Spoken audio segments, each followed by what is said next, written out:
Hola, buenas tardes, días, no sé a qué hora vayan a ver la clase, pero bueno, esperemos que la vean en un tiempo que tengan la oportunidad de poder analizar esto, porque hasta aquí va a venir el examen en la parte teórica.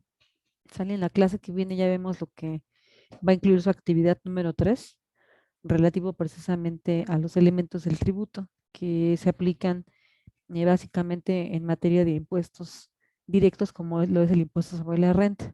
Bueno, de momento vamos a darle continuidad donde nos habíamos quedado, nada más recapitulando la clase anterior, y hablábamos del decreto delegado y el decreto ley, sale, y también de la ley. Como podemos ver aquí en este recuadro, que es el apunte que hemos estado trabajando en su clase, también con la pizarra en Microsoft Teams.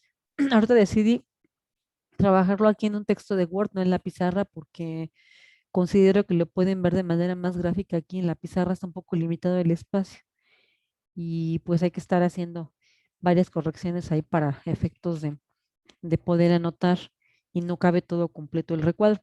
Bueno, esto lo anotamos ya hace algunas clases, y decíamos que en el caso del decreto delegado y el decreto ley, ambos son facultades legislativas que recaen en el Poder Ejecutivo, como lo podemos ver aquí. Lo anoté hace algunas clases y recuerdan, ¿no? Todo esto lo hicimos durante la impartición de la clase.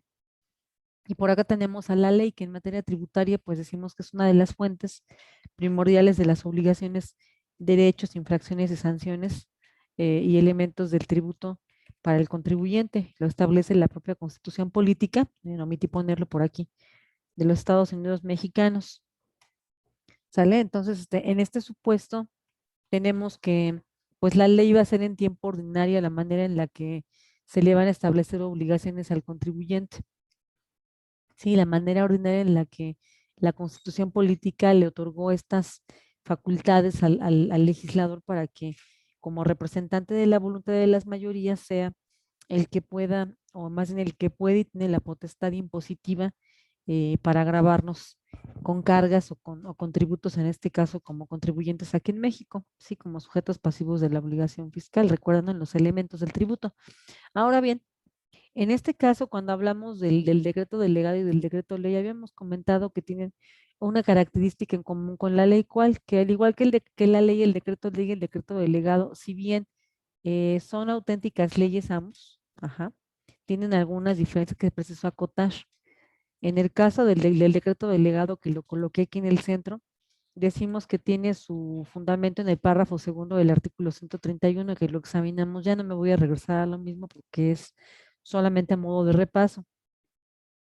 Y referíamos que la Constitución ordena, párrafo segundo, no le pusimos de qué otra vez, los Estados Unidos mexicanos, ¿no? Ordena que se pueden, por parte del Poder Ejecutivo, aquí tenemos, ¿no? Los verbos rectores. Puede reformar, aquí está la palabra clave, reformar. Es decir, va a reformar los textos de la Ley del Impuesto General de Importación y Exportación. En materia de comercio exterior estamos hablando aquí, cuando se susciten cuestiones relativas a la economía nacional o a la estabilidad de la producción nacional. Por ejemplo, poníamos el caso emblemático de la entrada de mercancía china, ¿no? Y revisábamos un poquito la página de la Secretaría de Economía, que México ha entablado diversas demandas ante la OMC, Organización Mundial del Comercio, precisamente porque la mercancía china entra con subvenciones o subsidiada, y pues bueno, prácticas dumping, arrojando la mercancía de manera desleal, generando un quiebre en lo que es la industria nacional, por ejemplo, de los textiles o del acero, ¿no? Aquí en México.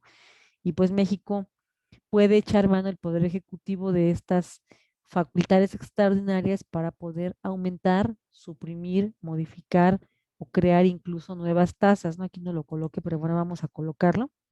Ya lo había dicho, pero nada más para que lo podamos reiterar. Entonces va a modificar, va a reformar los textos de la Ley General del Impuesto de Importación y Exportación y la Ley de Comercio Exterior. En el primer caso, aquí va a ser con qué fines.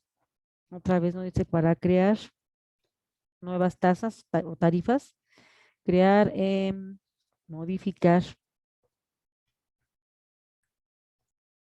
suprimir,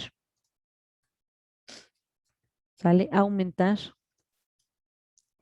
las tarifas o las tasas, ¿sí? A los precios, digo, a los a los impuestos, dije preciosa, discúlpeme, a los impuestos generales de importación y exportación.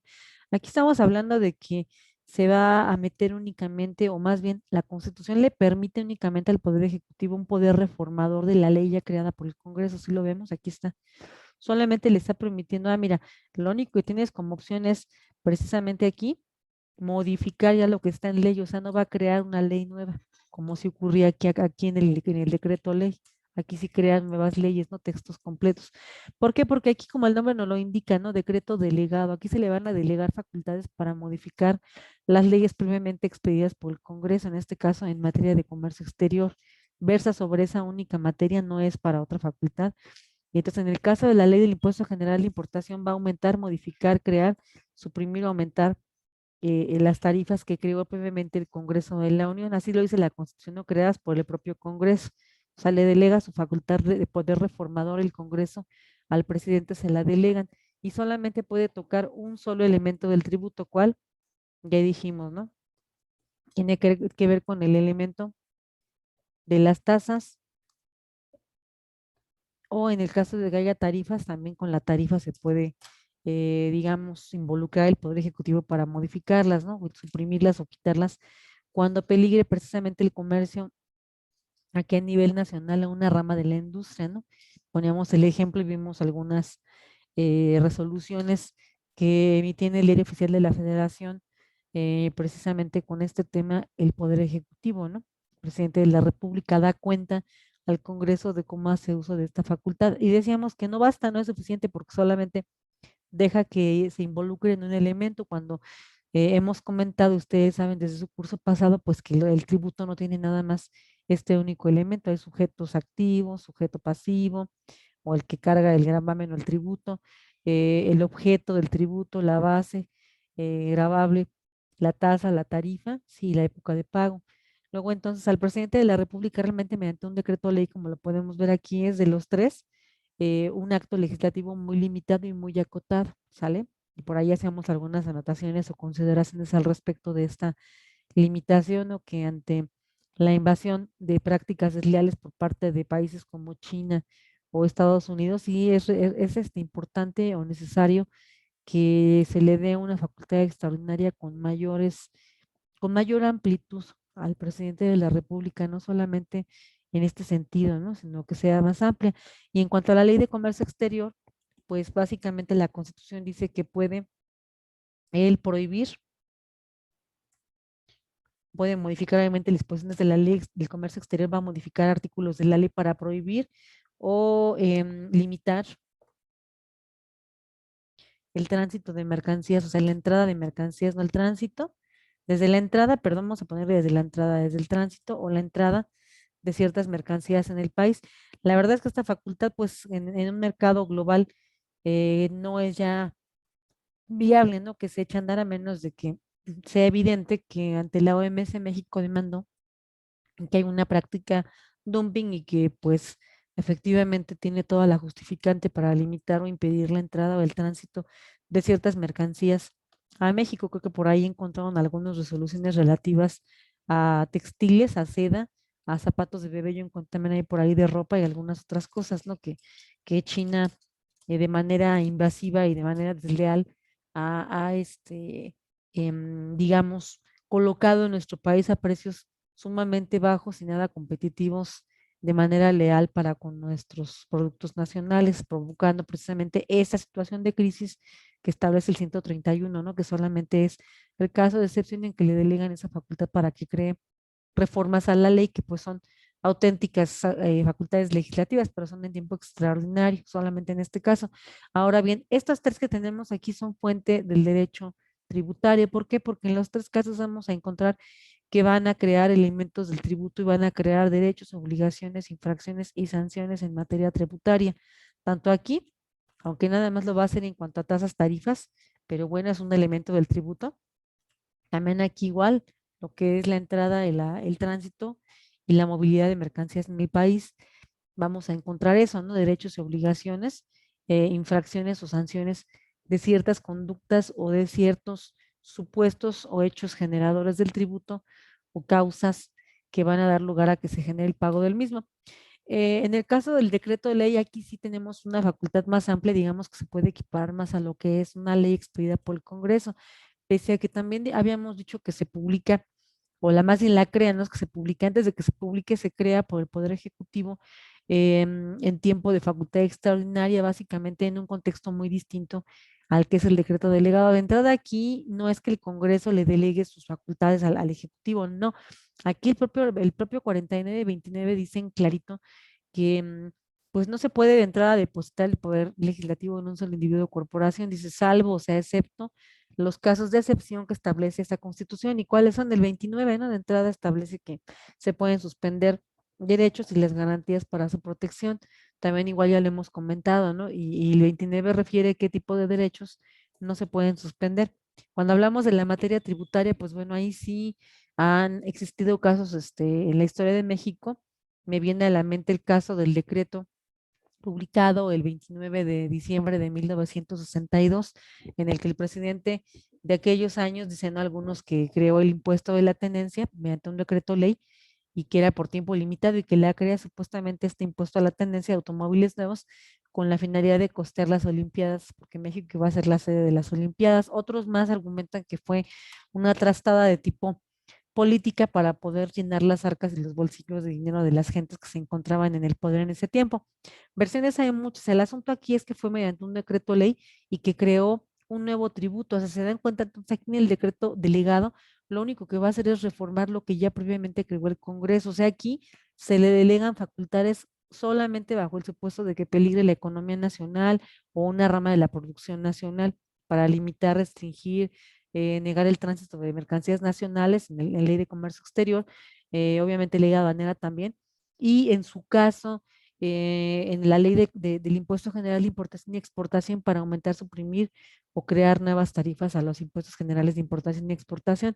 Esa es la única, digamos, facultad y solamente puede tocar el elemento de tarifa y tasa, solamente no puede meterse con otros elementos ni crear una ley nueva que diga voy a derogar o abrogar, perdón, el texto de la ley de comercio exterior y crear una nueva en su lugar, no, porque la facultad expresa en el 131 es muy clara, solamente con la finalidad de que pueda por tiempo limitado modificar esas disposiciones, ya sea aumentando, creando, limitando la entrada, prohibiendo, etcétera, ¿no? Pero no puede hacer una ley nueva y aquí sí, aquí crea nuevas leyes que pueden contener igual derechos, obligaciones, infracciones y sanciones en materia tributaria, pero que igualmente son por un tiempo limitado mientras dura la situación de emergencia o la situación de gravedad a la que se refiere el 29.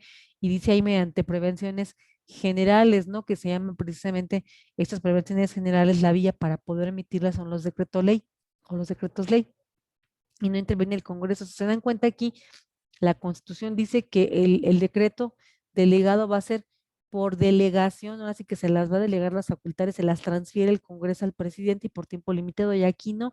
Aquí el propio constituyente en el 29 dice que en este caso de excepción, 49 y 29, va a crear leyes de manera extraordinaria el Poder Ejecutivo. No hace falta que el Congreso se las confiera, se las traslade, porque ya el constituyente o ya la norma constitucional, estas dos normas que tenemos aquí, 29 y 49, le están transfiriendo en esos supuestos que se colmen o que se actualicen en el 29, esa facultad se la están trasladando vía constitución. Acá es el Congreso el que la traslada en un supuesto muy específico y aquí pues bueno, para tener situaciones de emergencia o de gravedad.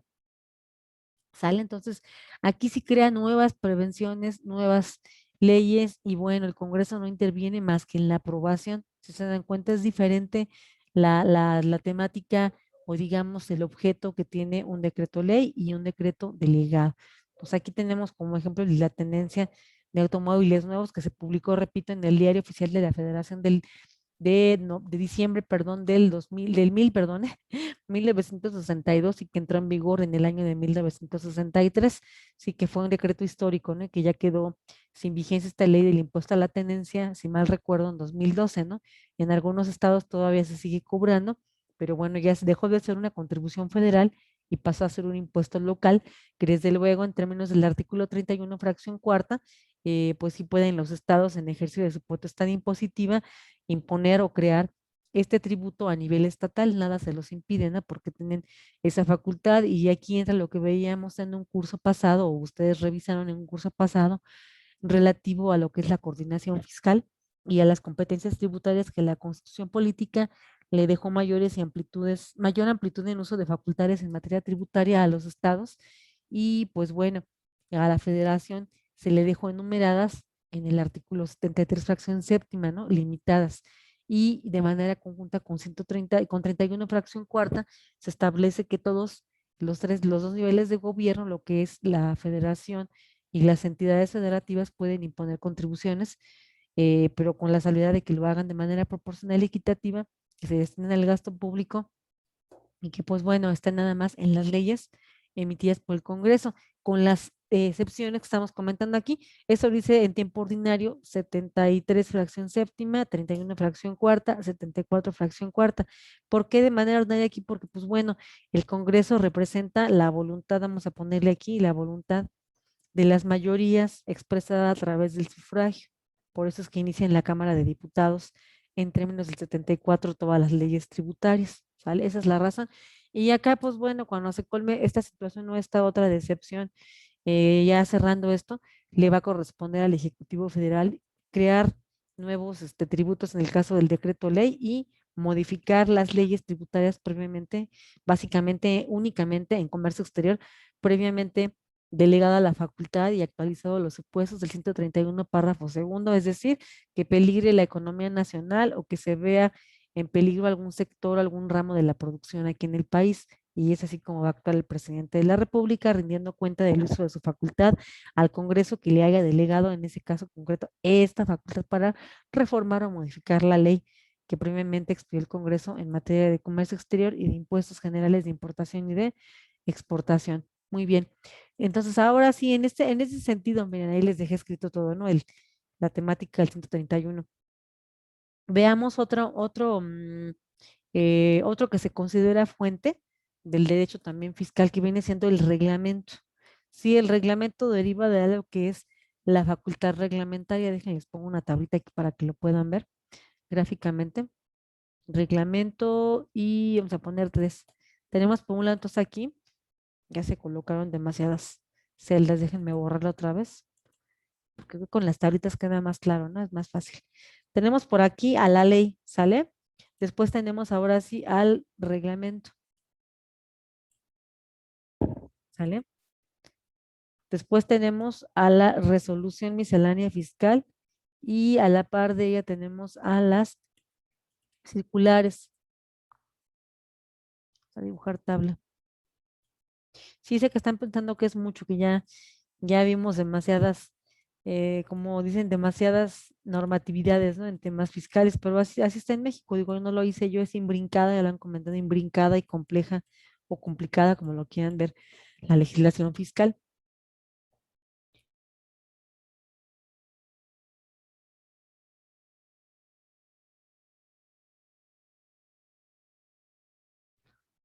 Sí les decía, es imbrincada y compleja la legislación fiscal, pero así es en México, ¿no? Y nos corresponde estudiarlo porque además así está en las leyes y en la Constitución y tratados internacionales, que fue lo primero que vimos a diferencia del orden que nos dan algunos libros de derecho fiscal que, digamos, están un poquito desfasados en cuanto al tema que nos ha venido abordando, por ejemplo, en la implementación de las BEPS o que son las acciones de la OSD para evitar que se erosione la base de un tributo y se trasladen las utilidades a jurisdicciones con poca o baja imposición o a paraísos fiscales, ¿sale? O evitar que se abuse de los tratados para evitar doble tributación, que fue donde empezamos, ¿no? En las primeras clases. Ahora bien, tenemos entonces las circulares también. Ahora sí vamos viendo y vamos avanzando un poquito.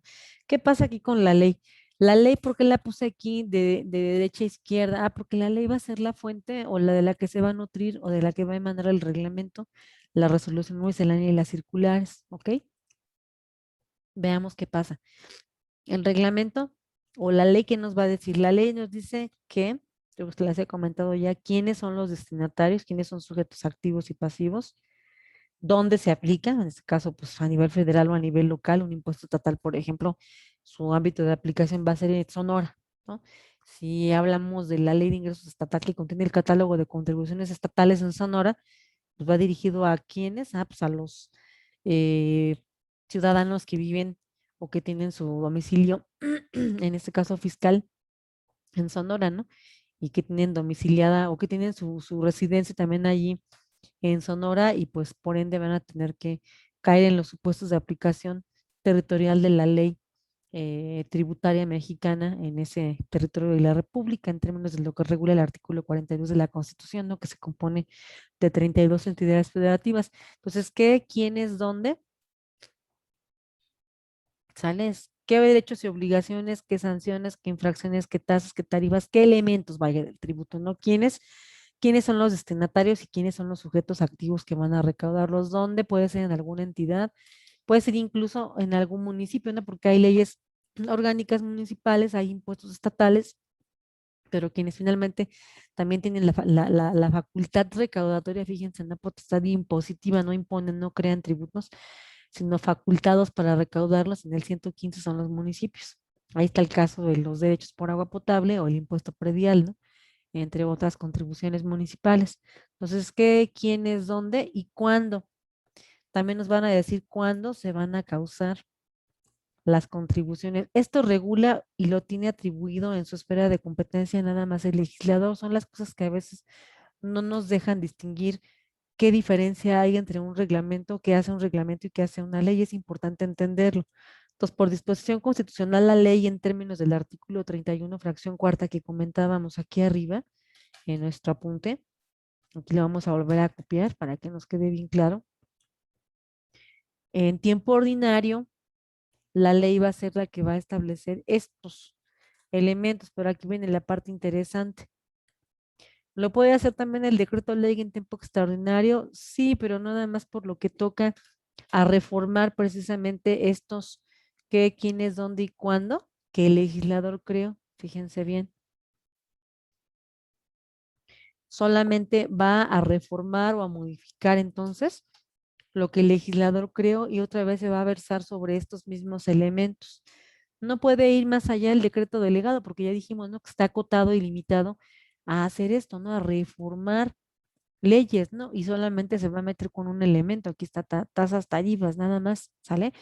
Mientras que el decreto de ley o del decreto del Ejecutivo, ese sí va a crear nuevas leyes. Luego entonces viene aquí comentar algo, ley en tiempo ordinario es la que va a establecer el qué, el quién, es el dónde y el cuándo. Pero también quién lo puede hacer, el decreto ley que tiene la misma jerarquía que la ley, solamente lo que cambia es la fuente o el origen o el órgano del poder que lo va a emitir, decreto ley y decreto delegado. Entonces, estos con carácter vinculante van a establecer precisamente qué, quiénes, dónde y cuándo, ¿sí? ¿Qué legislador? Ah, pues el legislador ordinario en el caso de la ley, lo ponemos aquí, ordinario en el caso de la ley va a establecernos en una ley tributaria qué obligaciones, qué derechos, qué estímulos fiscales, qué beneficios que es un estímulo, qué exenciones, qué deducciones, qué infracciones, absolutamente todo lo que implique la obligación tributaria con sus respectivas exenciones, infracciones y sanciones, lo va a establecer el legislador ordinario en el caso de la ley. Y el legislador extraordinario va a establecer lo mismo el qué, el quién es el dónde y el cuándo. Vamos a ponerle aquí legislador extraordinario, que es el presidente de la República. Esto no lo encuentran en ningún libro de texto, se pueden dar cuenta, seguramente ya han buscado algún apunte. No lo hay, la verdad es que esto lo vamos aprendiendo a la luz de la jurisprudencia y pues un poco de la práctica, ¿no? De ver qué sucede, cómo se van impugnando y también de ir leyendo sentencias de la Suprema Corte de Justicia de la Nación, de la segunda sala, y también revisar igual sentencias del Tribunal Federal de Justicia Administrativa. Ahí podemos verlo con mayor claridad. Hay bastante repositorio en cuanto a sentencias públicas. Les voy a dejar el enlace porque su actividad que viene igual que la actividad pasada que fue sobre una sentencia de saldos o devolución de saldos a favor, vamos a hacer otra actividad igualmente, ¿no? Que tiene que ver con esta temática para que podamos distinguirlo a nivel práctico, porque nada más voy a aprendernos el concepto de ley, de reglamento, resolución miscelánea y circular, si no entendemos cómo es que funciona esto en la práctica, cómo puede llegar a afectar a los derechos del contribuyente o en su caso, cómo puede beneficiar a la recaudación o a la comprensión de las disposiciones legales que emitió de manera ordinaria el legislador o el legislador extraordinario que viene siendo el ejecutivo, y lo puede hacer vía, dijimos, un decreto, lo volví a repetir para que quede más claro, vía un decreto ley o bien un decreto delegado, ¿ok? Muy bien. Hasta ahí le dejamos entonces para que no se nos junte tanto. Ahora, ¿qué hace el reglamento? Ya no pues todos los demás artículos, pero bueno, si gustan colocarlos por aquí, en el caso del decreto ley, dijimos que las bases son el artículo 49 en relación con el 29. Y bueno, comentábamos un poco en el tema ahorita del COVID con la cuestión sanitaria. Hicimos algunas anotaciones del artículo 73 en su fracción 16, su base primera y segunda, que también ahí de alguna manera encontramos, miren, lo puse mal, ¿eh? Ah, no, sí, decreto ley 29. De alguna manera encontramos disposiciones muy parecidas o idénticas al decreto ley, ¿no? Que las emite el presidente de la República junto con el Consejo General de Salubridad, que es un órgano que está trabajando de manera conjunta ahorita para emitir estos decretos que tienen el carácter de vinculantes como lo tiene la ley en tiempo de contingencia o en tiempo de pandemia. Ejemplo, el 27 de marzo del 2020 que lo hemos mencionado tanto, ¿no? Donde se toman medidas relativas a evitar la propagación del SARS-2 COVID-19 o que provoca el COVID-19. Ahora bien, el decreto delegado, aquí lo dejamos nada más para que lo reiteren mucho y no se les olvide, no digan, es que la maestra ya no lo reitero, ¿no? Ahí lo ponemos. Ya dijimos en la clase pasada, a extensión visitamos páginas de internet incluso, qué es lo que ocurre con estos decretos delegados, pero ya nos dimos cuenta entonces que los tres tienen la misma jerarquía y los tres hacen lo mismo, acotan esto, el qué, el quién es, el dónde y el cuándo, ¿no? Solamente que en el primer caso de la ley lo hace el legislador ordinario, que es el Congreso de la Unión, acá lo dejamos, ya sabemos quién es el legislador ordinario, Congreso, y en el caso del decreto ley y el decreto delegado, por ejercicio de facultades extraordinarias, lo hace el Poder Ejecutivo, ¿sale? Y también hace lo mismo que estos, porque tienen idéntica jerarquía e idéntica situación, ¿sale? ¿Ok? Bueno, el reglamento, ¿qué hace? Bueno, el reglamento tiene su fundamento en el artículo 89, fracción primera. También encontramos que hay algunos que se llaman reglamentos autónomos aquí en nuestro país, o reglamentos de policía, ¿no? Reglamentos sanitarios. Los encontramos en el artículo 21 de la Constitución, y 16, perdón, pero ahorita no vamos a abordar, 16 y 21, es correcto. No vamos a abordar esos porque no nos interesa para efectos en la materia tributaria. Sin embargo, la clase que entra comentamos un poquito para que veamos la diferencia entre un reglamento relativo a la ejecución de la ley tributaria y un reglamento autónomo, que se me hace una verdadera barbaridad eso, el reglamento autónomo, pero bueno, así está nuestro sistema jurídico, ¿sale? Entonces, el reglamento, como el nombre lo indica, va a tener o va a depender de la ley, o tiene su origen en la ley en primera instancia. ¿Qué establece el artículo 89 de la Constitución? Dice que el presidente de la República tiene facultad para, dice, promulgar, ejecutar las leyes que expida el Congreso y va a proveer en la esfera de la administración pública, dice ahí en la esfera administrativa, aquí vamos a poner más palabras más comprensibles, en la esfera de la administración pública, porque acuérdense que él es el titular, lo vieron en Derecho Administrativo 1, cuando revisaban precisamente que en virtud del artículo 90 constitucional hay administración pública centralizada y paraestatal, y él como jefe con poder de mando, con poder disciplinario, con poder de nombramiento y de remoción y con poder de, perdón, con jerarquía sobre estos órganos centralizados, puede él emitir disposiciones, acuerdos, órdenes, reglamentos y con base en el 89 relativos a que la administración pública centralizada o la paraestatal, en este caso aquí la centralizada, pueda dar debido cumplimiento a las leyes emanadas del Congreso. Porque aquí lo vemos.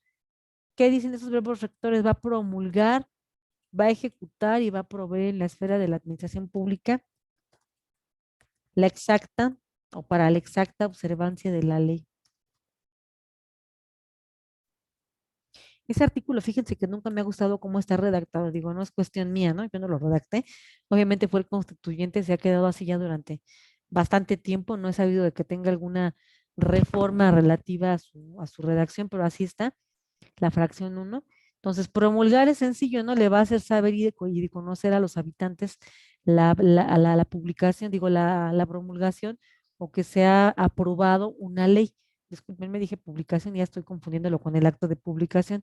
Esta promulgación está como facultad en el 89, fracción uno. Promulgar es dar a saber y conocer que se ha aprobado o que se discutió en este caso, que fue sujeta a un procedimiento legislativo, una iniciativa, un famoso proceso legislativo que dice la Constitución, lo que más correctamente debemos de denominarle procedimiento legislativo, citando a Berlín Valenzuela en derecho parlamentario, porque el proceso se refiere, aunque lo dice la Constitución, se refiere más a una cuestión de la función judicial, y si le decimos proceso puede llegarse a prestar a confusión, y aunque la Constitución diga proceso, pues bueno, para efectos de acotar más nuestro tema de que es un procedimiento llevado a cabo con etapas desde la presentación de la iniciativa, su discusión, su aprobación, su sanción, veto o no veto, y luego su promulgación. Ahí entra el presidente, él va a promulgar fundamento 89, fracción primera, y de ahí entre la promulgación y la ejecución encontramos, lo voy a poner con rojo, encontramos algo que se atraviesa ahí y es importante colocarlo, un acto que se llama publicación. Ese lo encontramos en el artículo 72 de la Constitución, publicación de la ley. Entonces, ¿quién las manda a promulgar? 89, fracción primera, el presidente. ¿Y quién las manda a publicar? Otra vez el presidente. Publicación de la ley o de la disposición, en este caso normativa, la manda a publicar en el diario oficial de la Federación y gacetas gubernamentales, que es un órgano desconcentrado de la Secretaría de Gobernación, ¿sale? Gubernamentales de la Segovia, iba a decir Hacienda, ando pensando en Hacienda, pero no es de la Sego, eso sí que no, no puedo confundirlos, según lo que establece la Ley Orgánica de la Administración Pública Federal. Entonces ahí lo manda, entonces aquí lo puse con rojo porque vean, el 89, reitero, solamente se está refiriendo a que el presidente de la República tiene la facultad de promulgar y de ahí se brinca a ejecutar y luego a proveer, ¿sale? Se brinca a la publicación. ¿Por qué la metí aquí o por qué la incluí? Por una sencilla razón, porque la promulgación necesariamente después se manda a publicar una ley, y para que una ley se pueda ejecutar no basta con que sea promulgada y ya en automático la va a ejecutar o la va a aplicar el ejecutivo. No, no, no. Tiene, ay, déjenlo borro, tiene primero que ser publicada en el Diario Oficial de la Federación, darse a conocer para que proceda. Esto se llama interpretación sistemática. Hemos comentado ya de los métodos de interpretación en clases pasadas, que la jurisprudencia es una fuente muy importante.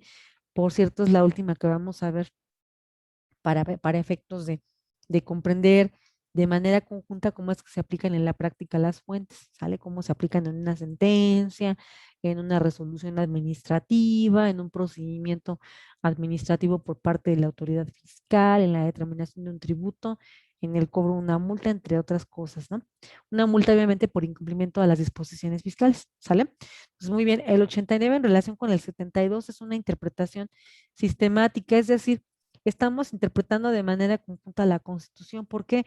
Porque es obvio que de promulgar automáticamente no se llegue a ejecutar.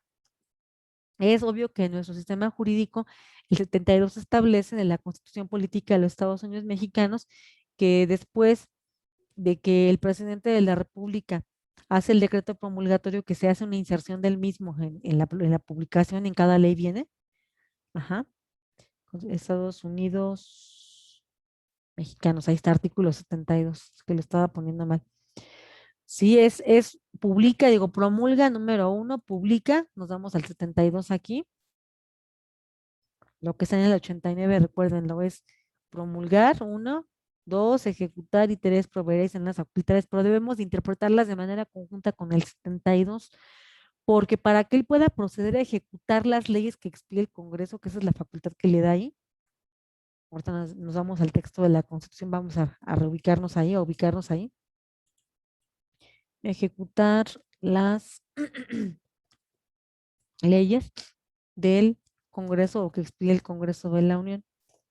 Una vez que las discutió, o sea, el legislador ordinario va a crear esas leyes. ¿Quién las manda a promulgar y a publicar? El Ejecutivo. ¿Quién las hace cumplir? El Ejecutivo. De hecho, en su protesta lo hemos comentado ya, ¿no? Cada 6 años. Él hace una protesta de guardar y hacer guardar la Constitución y las leyes que emanen de ella y cumplirlas, y que si no es así, que la nación se lo demande. No se lo hemos demandado hasta ahorita, pero es parte de la protesta que ahí se ve reflejado en que le dan esa facultad para que él pueda cumplir con esa protesta que está en la Constitución. Es una famosa protesta constitucional, se me fue ahorita el artículo, lo checamos en la Constitución en este momento. Denme oportunidad de acabar de colocar esto. Y pues para que él pueda cumplir con esa obligación que él protestó cumplir en la Constitución política, tiene primero, en primer lugar, que mandar a publicar las leyes, ¿no? Si no las da, pues no las da a conocer a los destinatarios, pues cómo las va a ejecutar, ¿no? Y luego cómo va a proveer. Cuando hablamos de proveer, la jurisprudencia dice que se refiere precisamente, aquí ya llegamos, a la facultad de reglamentar. ¿Cómo va a proveer en la esfera de la administración pública la observancia de la ley? A través de reglamentos. Ya llegamos. Ya ahora sí que llegamos al puerto final, ¿no? Al menos del reglamento, nos falta la resolución miscelánea y las circulares. ¿Sale? Entonces, este reglamento, por ende, ¿cuál es su fundamento? Por eso empecé por la ley. La ley, fíjense, dense cuenta, el 89 fracción A dice que él va a promulgar la ley en materia tributaria, va a promulgarla 72, digo, a publicarla 72, ¿no? Darla a conocer en el diario oficial a los destinatarios. ¿Sale? En términos de lo que dice 72. Después, el mismo artículo 89 que se brincó de promulgar a ejecutar aquí, 89, refiere o establece que las va a ejecutar, y luego viene un tercer verbo rector o que da una orden ahí al ejecutivo. Vas a proveer, ejecutivo, vas a proveer en la esfera administrativa para que sea exactamente observada esa ley. Entonces vemos que en la práctica este proveer se refiere a reglamentar las leyes. Ay, miren, no lo puse aquí. Reglamentar las leyes que expide y crea quién. El Congreso, muchachos. ¿Sale? A eso se refiere, a que va a proveer reglamentando, emitiendo reglamentos para que la ley sea debidamente observada. Esa es la finalidad. ¿Qué quiere decir? Que aquí operan varios principios, ¿no? La Corte le ha llamado que hay un principio de reserva de ley, pero que en materia fiscal los voy a decepcionar, es relativo. Es decir, pueden existir terceros disposiciones como la resolución miscelánea que van a incluso a ir hasta el punto de detallar o de modificar o de establecer reglas vinculantes, caso de la resolución miscelánea y el reglamento, reglas vinculantes porque está facultado el poder ejecutivo, en concreto en el caso de, vamos a poner reglas de carácter general. En el caso de la materia tributaria, pues no opera esto de que el principio de legalidad en cuanto a exacta aplicación de la norma no lo hay. Aquí hay la posibilidad de que haya reenvíos. Sí, es decir, que si una ley del ISR no me establece todos los elementos para que sea debidamente observada con su qué, quiénes, dónde y cuándo, pues bueno, voy al reglamento, que el reglamento me dice nada más. Ahora sí ya llegué aquí, con verde esto vamos a ponerlo. Si la ley me dice qué, quiénes, dónde y cuándo, ¿qué nos va a indicar el reglamento como destinatarios? ¿Qué sí puede hacer el reglamento? Ah, como está ejecutando las leyes, me va a decir cómo. Eso es lo que me dice el cómo. Si la ley me dice qué obligaciones, qué derechos, qué infracciones, qué sanciones, qué beneficios fiscales, qué exenciones de pago, todo lo que tenga que ver con el sujeto pasivo y activo de la obligación, quiénes son los destinatarios, dónde, México, alguna entidad, dónde, ajá, se va a cobrar, o dónde se va a causar y cuándo, ¿no? En qué momento se va a causar. Y el reglamento nos va a decir el cómo. Y miren, veamos algunos ejemplos de manera gráfica y de ahí nos vamos al texto de la Constitución para que podamos ser un poco más ejemplificativos en esta temática. Veamos dónde está. Estamos en el reglamento. Por ejemplo, aquí en el artículo 22 que ustedes ya conocieron en la actividad que les dejamos en la plataforma, se regula el tema de la devolución. ¿Qué regula el artículo 22 del Código Fiscal de la Federación? Bueno, establece el derecho a la devolución que tiene el particular, él puede optar por solicitar la devolución de saldos a favor, ¿no? Pero ¿qué dice el Código Fiscal? Es la ley. ¿Quién creó el Código Fiscal de la Federación? Decimos, pues fácil, el Código Fiscal de la Federación es de origen legislativo, o sea, fue una emanación del poder legislativo en tiempo ordinario. ¿sale? Pero, bueno, es que el Poder Ejecutivo está facultado aquí en la Constitución para poder crear este reglamento. Este que estamos viendo aquí precisamente entra en el recuadro que estamos poniendo aquí. ¿Cómo? Nos va a decir el cómo. Y fíjense, aquí me está diciendo qué derecho, qué obligación y de qué manera lo voy a hacer valer, de qué manera, ¿no? ¿Qué? Me dice el qué, sí, qué derecho. Y a la par, qué obligaciones, qué sanciones pueden derivar de la solicitud de una devolución, ¿no? Por ejemplo, ¿qué puede derivar el ejercicio de facultades de comprobación por parte de la autoridad, ¿no? Si así le place, en términos del código, pues tiene la facultad de llevarte a cabo la revisión de tu contabilidad o la revisión de tu situación contable con una revisión electrónica, si así lo decide la autoridad, porque el artículo 22 del código la faculta.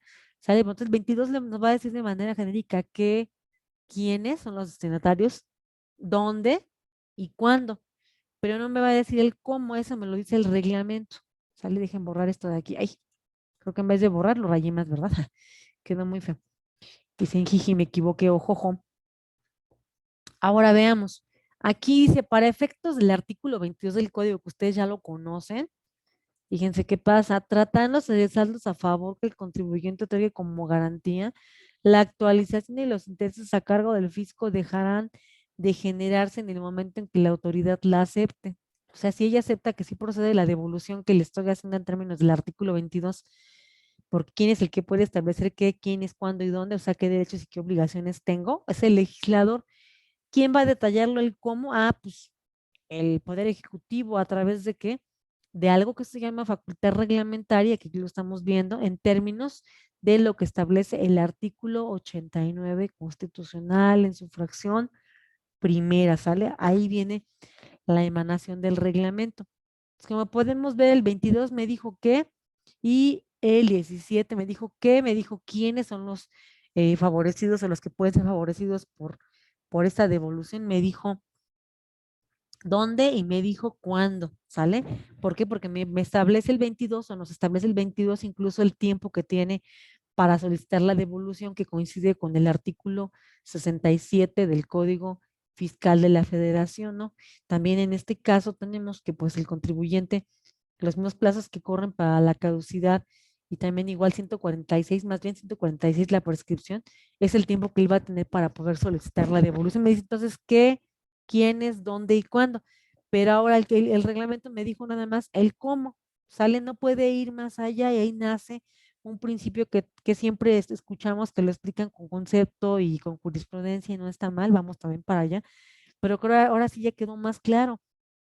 ¿Qué hace el reglamento? ¿Cuál es su ámbito de competencia constitucional del presidente? Es decirme el cómo, ¿por qué? Porque así se va a ejecutar la ley, así se va a ejecutar ese qué, ese quién, ese dónde, ese cuándo, esos derechos, obligaciones, infracciones y sanciones en materia contributiva o tributaria, no las va a definir el legislador ordinario o bien el extraordinario vía decretos ley y decretos delegado. Lo que hace el reglamento nada más es detallar, precisar el alcance sin poder ir más allá. Si es el cómo, no puede ir a meterse con los quienes y crear nuevos sujetos, por ejemplo, pasivos de una contribución o una ley del impuesto sobre la renta, no puede poner más. O si ya estableció cuándo la ley, cuándo es la época de pago, no puede meterse con ese tema ya el reglamento. ¿Por qué no? Porque el artículo 89 le está acotando muy claramente que va a ejecutarlas proveyendo en la esfera administrativa o de la administración pública, en este caso de la Secretaría de Hacienda, para la exacta observancia de la ley. Vaya, el reglamento no es una ley chiquita ni nada que se le parezca. Ahora sí ya llegamos al punto, ¿qué naturaleza jurídica tiene el reglamento? Entonces, el reglamento es un acto administrativo de carácter general, ¿sale?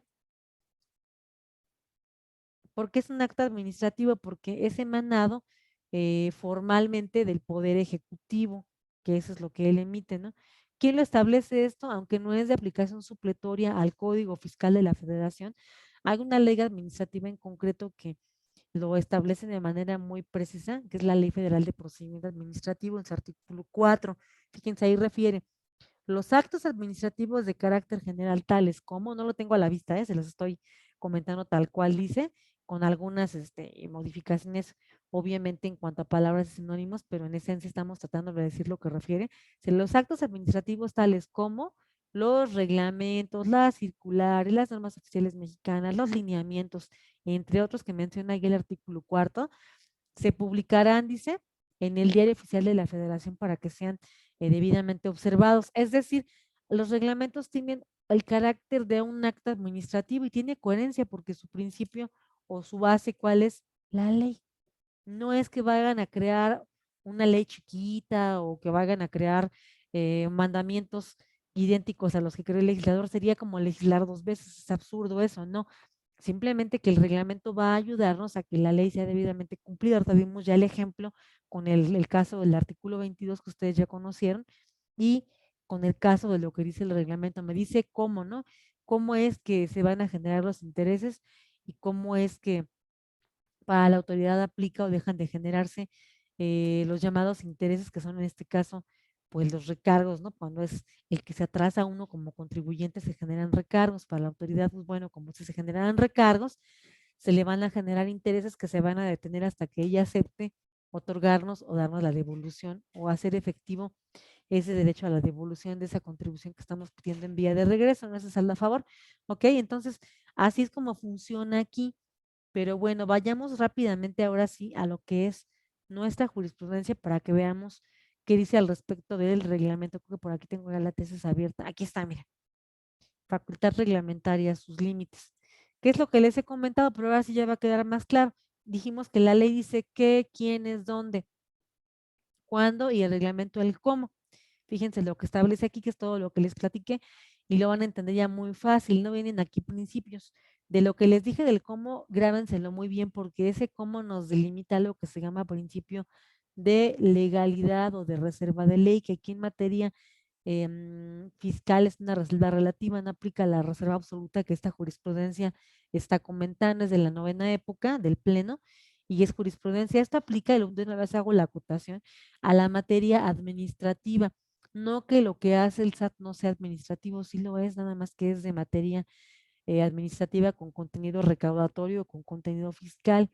Tan es así que en el semestre anterior ustedes revisaron, o antepasado tal vez, revisaron lo que es el artículo 1 de la Ley Federal de Procedimiento Administrativo, que textualmente establece de manera rigurosa que todo lo que son los actos, procedimientos y resoluciones de la administración pública relativas a la recaudación, o sea, de Hacienda, pues no le corresponde regularse de la misma manera o dentro del mismo ámbito de regulación que a los actos que emite cualquier secretaría, sino que lo hace de manera independiente y por ende no les es aplicable esa ley. ¿Y qué tiene que ver esto? Bueno, que esta jurisprudencia, disculpen que ando mal de la garganta, establece una facultad reglamentaria para el Ejecutivo para proveer lo que decimos en el 89. Vamos a abrir el texto rápidamente aquí, que tiene los nuevos rectores que les comentaba. Miren, vean ustedes. Dice, artículo 89. Las facultades y obligaciones del presidente son promulgar y ejecutar las leyes que expide el Congreso de la Unión. Ya vieron los nuevos rectores, promulgar, lo puse ahí en el cuadrito. Segundo, ejecutar las leyes. Y tercero, proveer, lo puse ahí, ¿no? Como proveer en la esfera de la administración pública para que sean debidamente observadas esas leyes. Sale al lado, ya no nos interesa. Hasta ahí, ¿no? Son tres, decíamos que aquí entre promulgar y ejecutar está el publicar, porque una ley después de promulgada se tiene que mandar a publicar por el mismo ejecutivo, y ni modo que la promulgue y luego la procede a ejecutar. La ejecución implica una aplicación, es decir, de primera mano en la Constitución el único poder que tiene esta facultad de ejecutar las leyes que expide el Congreso es el presidente de la República. Lo hace a través de su gabinete, que es la administración pública, y para poder hacerlo va a proveer en la esfera administrativa creando reglamentos. Por ejemplo, en la materia administrativa, como aplicaría esta jurisprudencia, ahí sí hay reserva de ley absoluta, que ya voy llegando ahí. ¿Qué quiere decir esto? Cuando hablamos de reserva absoluta, quiere decir que el presidente de la República no puede ir más allá de lo que el texto de la ley estableció. Tiene que ser muy riguroso en ese sentido con la dependencia o el poder ejecutivo, el ramo que se trate. Por ejemplo, salud, ¿no? Secretaría de Salud y el presidente de la República, Ley General de Salud. ¿Qué pasa ahí? La Ley General de Salud, ¿quién la emitió? Ah, pues me van a decir bien fácil, maestra, la emitió el Poder Legislativo, y me está señalando qué, quiénes, dónde y cuándo. ¿Quién? El legislador ordinario, Ley General de Salud. Ahora, el reglamento de la Ley General de Salud, ¿quién lo emitió? Ah, pues bien fácil, lo emitió el presidente de la República o el Poder Ejecutivo con fundamento en el 89, fracción primera, con base en el verbo rector que dice que va a ejecutarla, va a hacer cumplir, pero sobre todo concretamente con el verbo proveer. ¿Cómo va a proveer? Ah, pues va a reglamentar esa Ley General de Salud a efecto de que se pueda aplicar debidamente la Ley General de Salud. Me va a decir el cómo, ¿no? Los detalles, me va a precisar. Es ahí donde estamos abordando precisamente la diferencia, ahora sí, para que se comprenda la jurisprudencia entre una ley y un reglamento. Espero que quede claro. Y si no, pues ponemos más ejemplos en la clase, no se preocupen, ya de manera, eh, ¿cómo se llama? Conjunta, ya reunidos todos en nuestra clase, hacemos más ejemplos. Yo creo que no nos va a dar tiempo de ver la resolución miscelánea, pero no se preocupen con que quede bien claro aquí comprendida esta diferencia. Ya ganamos ahora sí que bastante terreno. La resolución miscelánea va a ser mucho más sencilla. Entender la diferencia, aunque más complejo su estudio, porque esas reglas de carácter general se han convertido desde los 80 para acá, desde la primera regla del 10 de marzo del 80, en una fuente importante para la aplicación de las normas tributarias, donde entra ese principio de reserva de ley que les estoy comentando, que es relativo en la materia tributaria. Muy bien, pues quedó claro que esta jurisprudencia aplicaría en el caso que ponía yo de Ley General de Salud, reglamento de la Ley General de Salud. Entonces, todas las leyes administrativas que aplican con base en la Ley Orgánica de la Administración Pública, las dependencias en México, todas van a ser reglamentadas por el Ejecutivo Federal y van a ser obviamente refrendadas en términos del artículo 92 que ustedes ya han estudiado, de lo que refiere la constitución política, por el secretario de despacho competente en el ramo que esté reglamentada esa ley. Entonces, ley, acto del legislador ordinario, reglamento, acto del Poder Ejecutivo, finalidades diversas. ¿Sale? Vean cómo dice aquí, la facultad reglamentaria del Poder Ejecutivo Federal a la que refiere la posibilidad de que dicho poder provea en la esfera administrativa la exacta observancia de la ley. Yo lo coloco ahí en el cuadrito como va a proveer, va a dar las medidas, va a establecer las condiciones necesarias y el cómo se va a cumplir esa ley. Si ya la ley nos dijo el qué, el quiénes, el dónde y el cuándo, el reglamento me va a decir cómo es que se va a cumplir esa ley, en dónde, en la esfera de la administración pública, porque a quién le están dando la facultad, según el 89, vuelvo a abrir de nuevo esa pestañita aquí de la jurisprudencia, a quién le están dando la facultad de ejecutar las leyes que expide al Congreso, a quién nada más, al presidente de la República, fíjense nada más, aquí está, promulga. Aquí en este Inter se atraviesa el 72 de manera sistemática, interpretado con el 89, fracción primera, la publica y procede a su ejecución. Entonces, para hacer posible esta aplicación de la ley, llevarla a su materialización, a su concreción, ¿sí? Porque le corresponde al presidente emite reglamentos, pero no puede ir más allá de, sino que los va a emitir para que sea debidamente observada esa ley, como en el ejemplo que les ponía de la Ley General de Salud y el reglamento de la Ley General de Salud. Ambos tienen naturaleza diversa.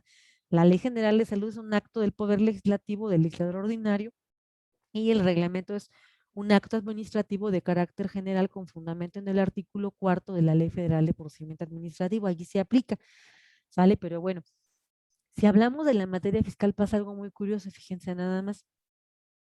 En el caso de la materia fiscal también pasa lo mismo. Está el Código Fiscal de la Federación, que ya señalé el ejemplo del artículo 22, establece el derecho a la devolución y varias facultades ahí para la autoridad derivadas del ejercicio del derecho. Y enseguida en el reglamento abordamos que aparece ahí una disposición en el artículo 14 del reglamento, lo veíamos, que se refiere a cómo es que va a aplicar esa ley, ya nos detalla y nos precisa más, pero aparece una tercera, digamos, institución, que es una regla de carácter general. O sea, la materia fiscal no se detiene en ley ordinaria o decreto ley y decreto delegado y ya no para ahí. Es ley ordinaria más un reglamento más una regla de carácter general.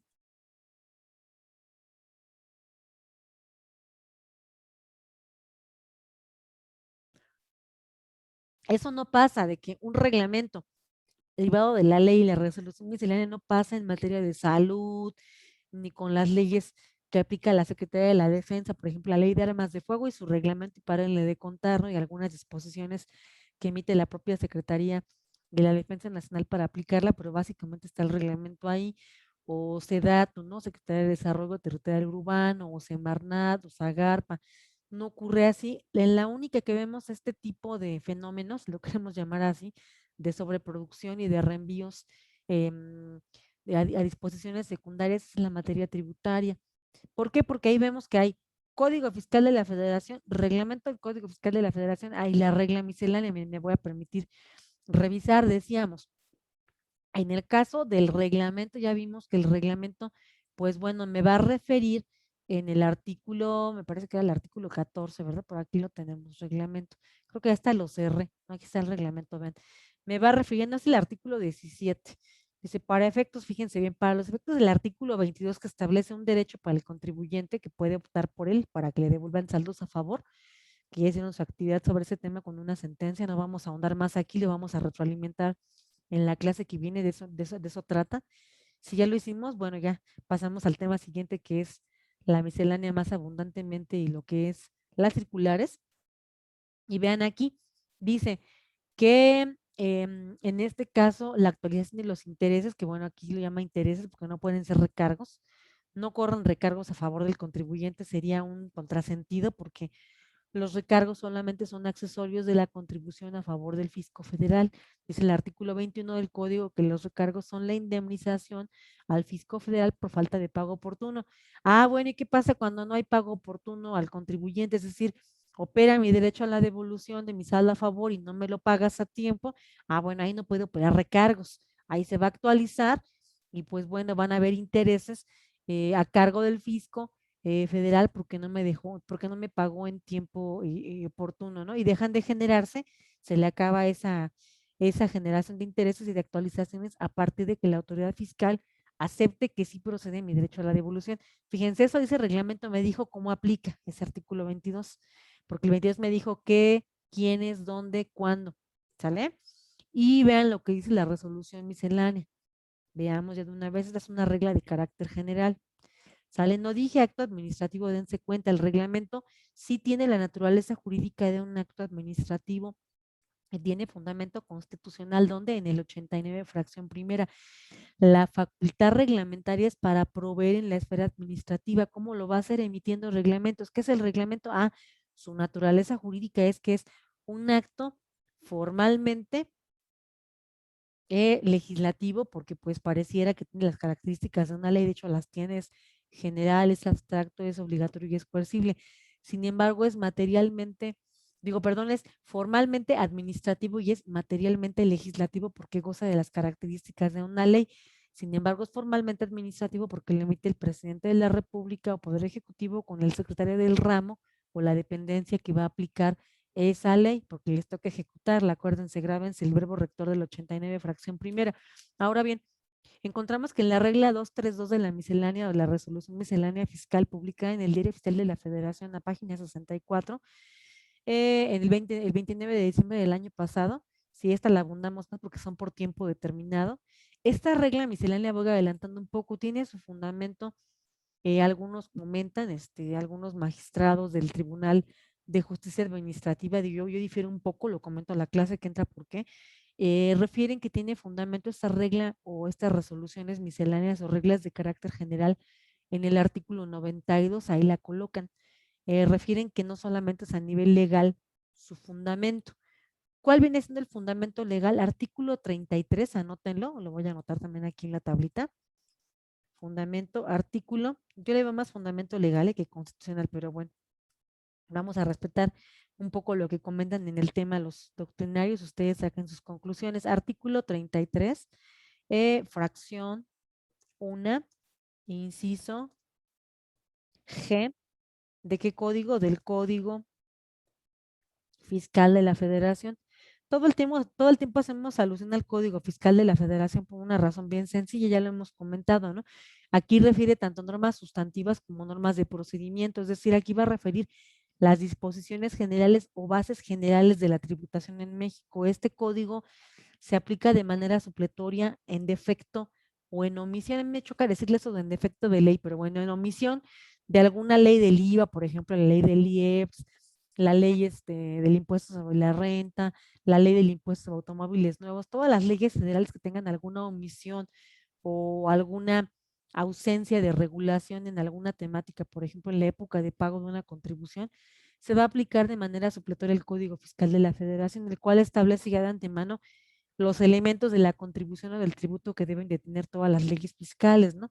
Que debe de tener las cargas y algo muy importante, el Código Fiscal de la Federación también establece normas de procedimiento, es decir, si el contribuyente no se autodetermina en tiempo y forma la contribución como lo mandata el artículo sexto del Código Fiscal, donde dice que le corresponde al contribuyente autodeterminar la obligación a su cargo y en caso de que se establezca la heterodeterminación, o sea, la obligación para la autoridad, que eso es la excepción porque la regla es que nos corresponde por la sola entrada en vigor autodeterminar la contribución. Si no la hacemos en tiempo y forma, ahora sí la autoridad tiene la facultad de, si ella así lo desea, de manera discrecional en el artículo 42 hasta el 69, echar a andar lo que son sus facultades de comprobación con la finalidad de verificar el cumplimiento y en caso de incumplimiento a la autodeterminación que nos corresponde, poder determinar las contribuciones omitidas. En el caso de que el contribuyente no pague la contribución omitida que fue determinada por el SAT en vía de ejercicio de facultades de comprobación, pues va a resultar que en términos del artículo 65 del código, pues le corre un término que son 30 días en las que si no está de acuerdo con esa determinación en el ejercicio de esas normas de procedimiento que establece el código, él puede impugnar con algún medio de defensa que ustedes en Derecho Procesal Administrativo ya revisaron. Aquí lo vamos a volver a retomar en el segundo parcial, ahorita todavía no, pero aquí ustedes van a comprender que es donde todo tiene ya sentido, no y cobra sentido. Dice, es que el código fiscal es muy importante, tengo que aprenderme bien el código fiscal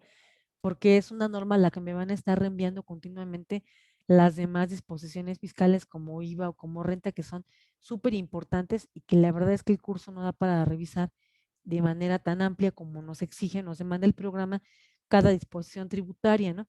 Apuradamente vamos a ver a lo mejor probablemente, porque así nos pasa siempre, ISR, y eso nada más generalidades, no podemos profundizar mucho, personas morales, personas físicas, un poco de determinación de contribuciones relativas a lo que viene siendo IVA y a lo que viene siendo un poquito de IEPS, porque digo, querer profundizar cada uno de los tributos, la verdad es que el tiempo no nos alcanza, no es complicado, tan solo van en la base para comprenderlos, estamos llevándonos un buen tiempo, pero bueno, está haciéndose el mejor esfuerzo, ¿no? Entonces, aquí tenemos ya entonces la resolución miscelánea, que es una regla de carácter general. Ya vieron aquí, el reglamento es un acto administrativo, tanto la resolución miscelánea como el reglamento tienen su base en lo que es la legislación o la ley, perdón, emitida por el legislador ordinario.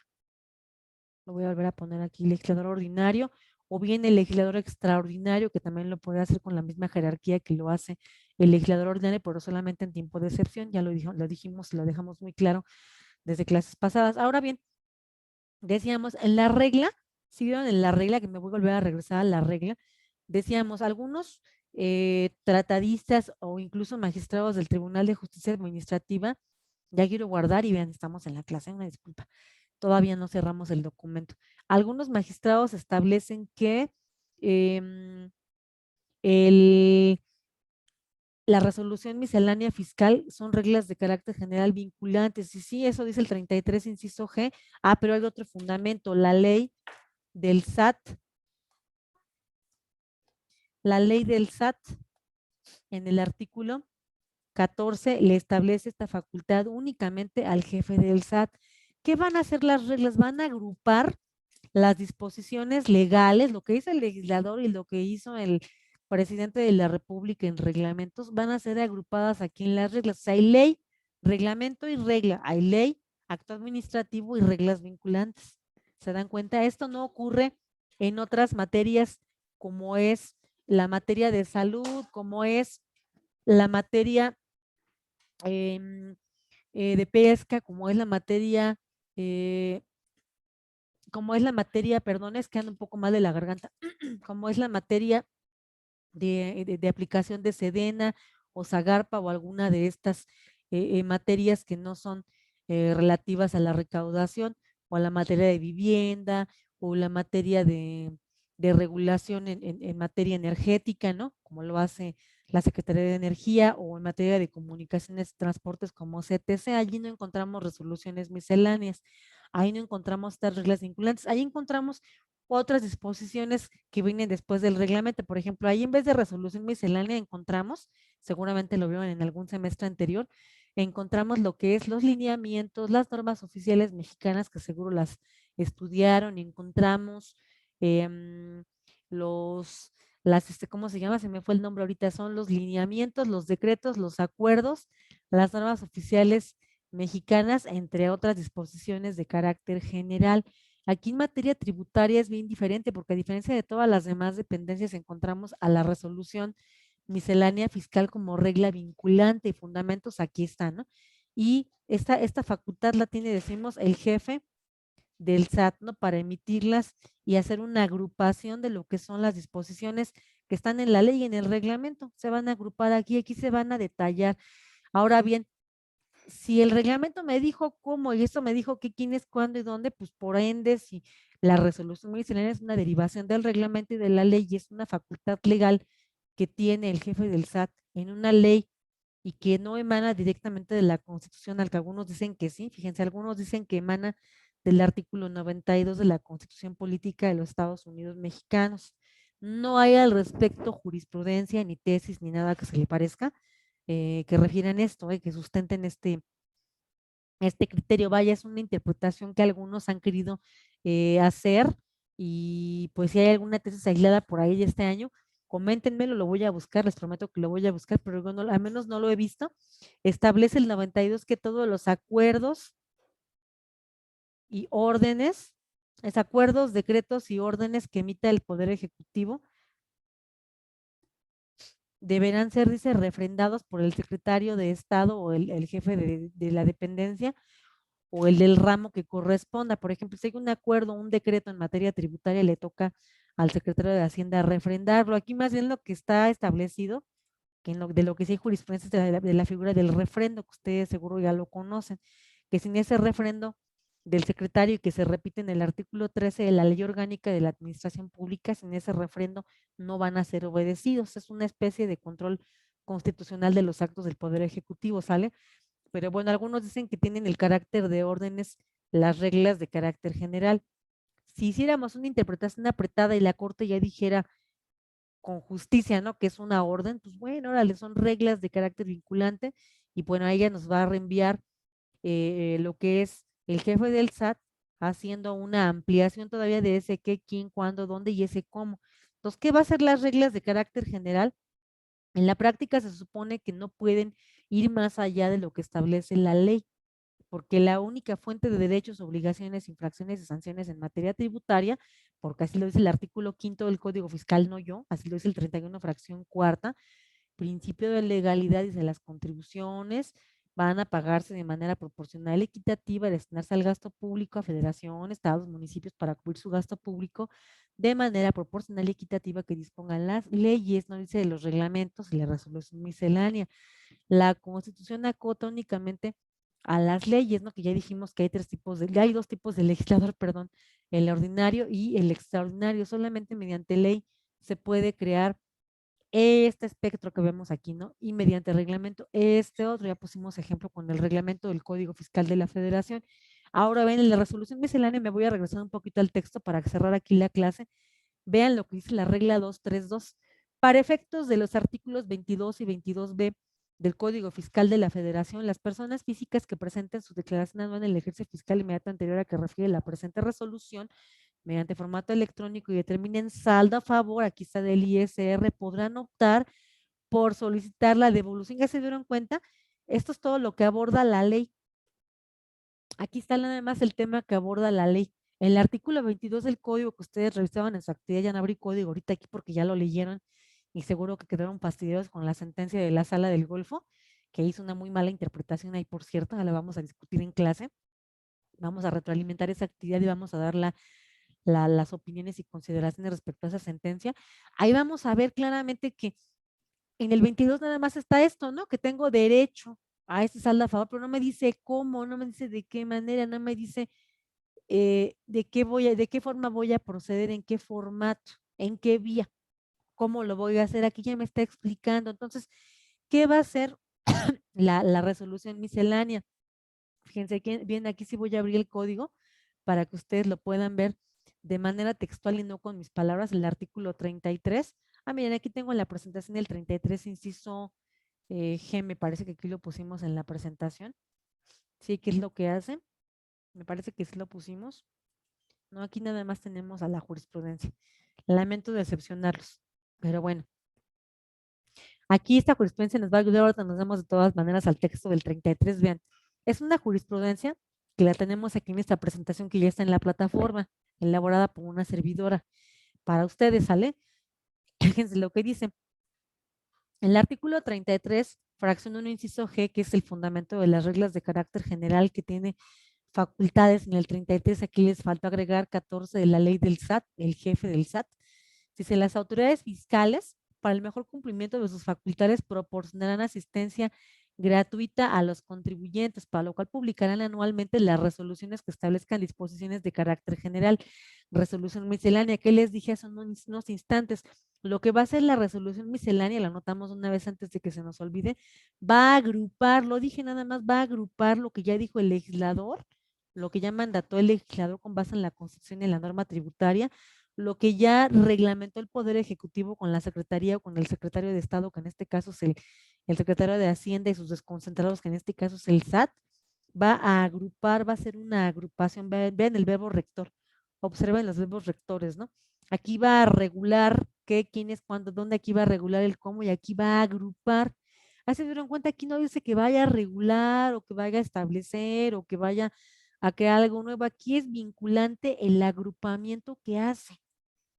Vean las claves, hay que leer siempre en las normas jurídicas el verbo rector que está dejándole el legislador a cada autoridad para delimitar para qué es competente. Entonces, en el términos del 31, fracción cuarta, la norma de normas, la Constitución dice que el legislador va a crear contribuciones de manera proporcional y equitativa, estableciendo esto, qué, quiénes, cuándo, dónde. Y el artículo 89 constitucional va a establecer o establece que va a proveer, ya vimos la jurisprudencia, ¿no? De la Corte, que dice claramente que va a dar los elementos o las condiciones o la normatividad necesaria para que sea debidamente observada la ley, o sea, va a decirle cómo se va a aplicar la ley al contribuyente, el reglamento, ¿no? Ya vimos el ejemplo con el 22 de su actividad, nos fuimos al 18 del reglamento del Código Fiscal y nos vamos ahora a miscelánea y encontramos que la miscelánea, bueno, esta va a agrupar, me regreso ahora hacia la jurisprudencia, fíjense, va a emitir y a publicar anualmente resoluciones que establezcan disposiciones de carácter general, agrupándolas de manera que faciliten su conocimiento. Entonces, ¿para qué es la resolución miscelánea? Como son tantas las leyes fiscales que se publican anualmente, es un paquete de leyes fiscales bastante grande aquí en México, es la ley de ingresos más la miscelánea de leyes, todo el paquete de leyes y la miscelánea fiscal, las agrupa, por eso es la miscelánea, ¿no? Trae el surtido ahí completo de todas las leyes fiscales, ley de IVA, ley de renta, ley de IEPS, todas las leyes, ¿no? Ley de impuestos de automóviles nuevos, ley de juegos de sorteo, ley de hidrocarburos, todas las leyes tributarias se van a reglamentar por el Poder Ejecutivo, pero como ya se vuelven muchísimas, son ley, más los reglamentos de las leyes que traigan el cómo se van a aplicar, ahora viene el agruparlas. Fíjense, a mí no me tocó, ¿no? Porque en esos años yo nací, pero comentan los que les tocó en esa época, contadores que ahorita pues ya tienen sus años trabajando en este tema de asistir al contribuyente y asesorarlo de asesores fiscales y de ayudarle a cumplir obligaciones, comentan ellos que era tan imbrincada y tan complicada las reglas que emitía el SAT que resultaba bien difícil su cumplimiento. Por eso es que el 10 de marzo de 1980 el SAT fue facultado por el Congreso de la Unión en el artículo 14 actual, en aquel tiempo fue otro artículo, no recuerdo en ese momento, no nací en esa época, lo reviso en la clase que entra lo comentamos, el actual 14 de la ley del SAT y el actual 33, fracción 1, inciso G del Código Fiscal, el legislador ordinario facultó a las autoridades fiscales, esto se llama cláusula habilitante, ya se las habilitó, ¿para qué? Aquí viene, para agrupar todas las disposiciones de la ley fiscal más los reglamentos a fin de facilitar su conocimiento. ¿Qué pasa? Si me facilitan el conocimiento de la ley fiscal más el reglamento y lo publican aisladamente, en este caso, cada año en el diario oficial de la Federación, van a ayudarme a cumplir debidamente con mis obligaciones fiscales. Entonces aquí claramente nos dice, van a facilitar el conocimiento y las pueden publicar cada, cada determinado periodo, cada año, sí tienen que ser periodos inferiores a un año. Por eso escriben primera resolución miscelánea, segunda modificación, tercera, y así nos vemos en diferentes etapas del año. Claramente dice que cuando se refieren a sujeto, objeto, base, tasa o tarifa y época de pago, le falta aquí esta jurisprudencia también, no generarán obligaciones o cargas adicionales. ¿Por qué no? Porque ¿quién es el que establece el qué, cuándo, dónde, quiénes y qué obligaciones y qué derechos? Solamente lo puede hacer el legislador ordinario. Me voy a regresar aquí al cuadro, ¿no? Al cuadro que estamos poniendo de manera gráfica en Word. Entonces aquí solamente va a agrupar y lo voy a poner ahora sí ya, como lo dice Refugio, se llama Refugio, ¿qué este autor? Dejen, no los engaño porque Refugio Fernández, no me gusta contarles. Aquí está. Aquí está Refugio Jesús Fernández, en su obra, vamos a la nota del pie de página, es un artículo que trata precisamente del Tribunal Fiscal. Se los voy a dejar aquí. Es un artículo muy emblemático del maestro Hugo Armando Tenorio Hinojosa, que refiere toda la temática relativa a las misceláneas fiscales aquí en México. ¿Sí? Y cita a este autor que me gusta mucho cómo refiere, ¿no? Dice, la miscelánea fiscal es el conjunto de disposiciones jurídicas de carácter abstracto, general y obligatorio, se los dije, es vinculante, que expide el titular del órgano del Poder Ejecutivo. Efectivamente, pero no es directamente el titular, lo hace a través de las dependencias. Aquí creo que sí cometió una pequeña imprecisión. Hasta donde sí podemos decir que está bien la definición es que lo hizo en uso de facultades propias a fin de facilitar la interpretación y la aplicación y exacta observancia de la ley. ¿Les parece que tomemos lo que nos sirve? Vamos a borrar esto para poder hacer un copy-paste aquí y vamos a importarlo a nuestro documento de Word. Ya vimos el error, ¿verdad? No lo hace el Poder Ejecutivo, si se dan cuenta. Lo hace una dependencia del Poder Ejecutivo, la miscelánea. ¿Quién? La autoridad fiscal. ¿Quién lo dice? La propia jurisprudencia. ¿Quién lo dice? La propia ley, que es la jurisprudencia, la interpretación del artículo 33. Ya llegamos allá. Fracción 1, inciso G del Código Fiscal de la Federación. Y bueno, del artículo 14 hay otra tesis también que lo refiere esta que puse aquí en la presentación, no contiene el 14 de la ley del SAT, pero ahí también le da facultades de manera textual al jefe del servicio de Almón Tributaria para que cree estas resoluciones misceláneas. No se las da directamente al Poder Ejecutivo, ¿sale? Pues en uso de facultades propias, ¿quién se las otorgó? El Congreso. ¿Qué van a hacer? Va a agruparlas para facilitar la aplicación y exacta observancia de la ley. Vean, aquí está. Y los reglamentos. Van a decir, qué complicado, profesora. Sí, la verdad es que sí. Sí está muy complicado esto, ¿no? Hacen una verdadera maraña de la legislación fiscal. Pero fíjense, esto fue para quitar lo complicado que de por sí ya era. Entonces, ¿qué va a hacer? Dice el 33, que está interpretado en la jurisprudencia que estamos leyendo del Pleno, es el Pleno de la Suprema Corte de Justicia de la Nación, esa jurisprudencia, dice, va a agrupar las disposiciones legales y reglamentarias a fin de facilitar su interpretación. ¿Qué dice el artículo 33, inciso G y el 14? Que van a ser vinculantes, dice que son generales, abstractas, obligatorias y coercibles, pero solamente el tema del agrupamiento. ¿Para qué? Para facilitar su interpretación y aplicación. Es decir, en la resolución miscelánea estamos viendo una interpretación. Es decir, te van a decir, mira, contribuyente, lo que dice el artículo 18 del reglamento del Código Fiscal de la Federación en torno a la devolución y lo que dice el artículo 22 respecto a tu derecho a la devolución, mira, y se interpreta y se explica y se facilita su cumplimiento con base en la resolución miscelánea. Ya te digo ahora sí todo completito. Mira, te estoy diciendo que una vez que presentes tu declaración anual del ejercicio fiscal en donde tú procedas, en este caso, a requerir el saldo a favor una vez determinada tu contribución, si optas por el derecho del 22 del código, que es la ley creada por el legislador te dio ese derecho, el reglamento te dijo cómo va a aplicar ese derecho, cómo se van a generar lo que son los intereses y cómo se va a actualizar esa contribución, ¿sale? Ya te dijeron cómo.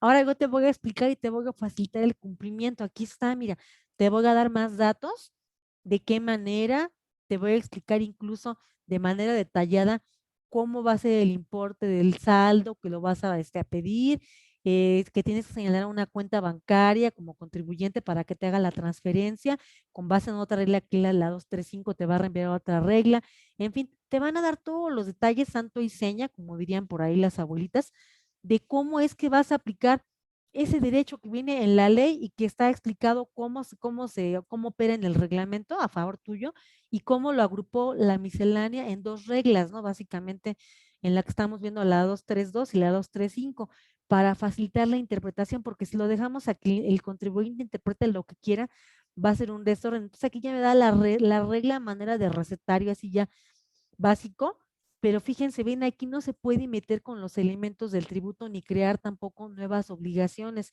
Sin embargo, sí puede crear nuevos derechos para el contribuyente. ¿Quién lo dijo? Lo dijo la jurisprudencia.